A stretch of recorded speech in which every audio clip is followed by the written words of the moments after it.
नमस्कार दोस्तों, उत्तराखंड और गुजरात के बाद अब जल्द ही मध्य प्रदेश में भी यूसीसी यानी कि समान नागरिक संहिता लागू होने वाली है। समझते हैं गरिमा मैडम से पूरा मामला। जी, मध्य प्रदेश ने रिटायर्ड सुप्रीम कोर्ट के जज जस्टिस रंजना प्रकाश देसाई की अध्यक्षता में एक 6 सदस्यीय कमेटी की गठन किया है। ठीक है, यह कमेटी जो है मध्य प्रदेश में यूसीसी को कैसे लागू करना है इसकी रिकमेंडेशंस देगी आने वाले 60 दिनों के भीतर।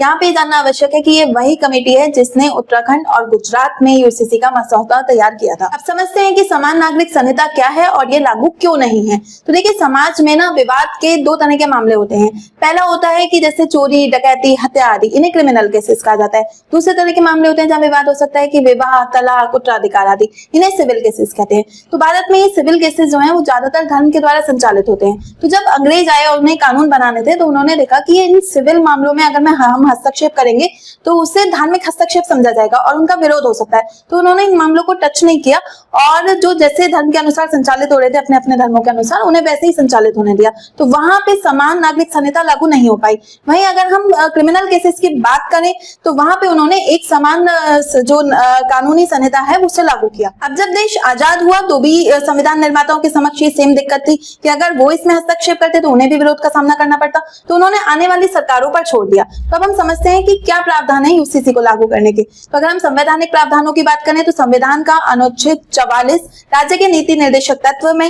राज्य को, केंद्र और राज्य सरकारों को यह निर्देश देता है कि अब यूसीसी को लागू किया जाए। इसी के साथ जो संवर्धित सूची है उसकी एंट्री 5 दोनों को यह अधिकार देती है कि वो यूसीसी को लागू करें।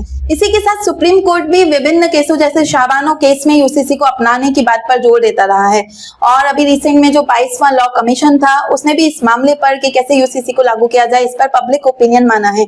इस पे सरकार का क्या रणनीति है? तो सरकार की रणनीति है कि ग्रेजुअल मैनर में इसे लागू किया जाए। धीरे धीरे जो जो राज्य तैयार हो रहे हैं, जहां पे कंसेंसस बनता जा रहा है वहां पे इसको लागू किया जाता रहे। तो इस वीडियो को अपने साथियों के साथ ज्यादा से ज्यादा शेयर करें और आपकी इस मुद्दे पे क्या राय है कमेंट बॉक्स में जरूर बताएं। जय हिंद, जय भारत।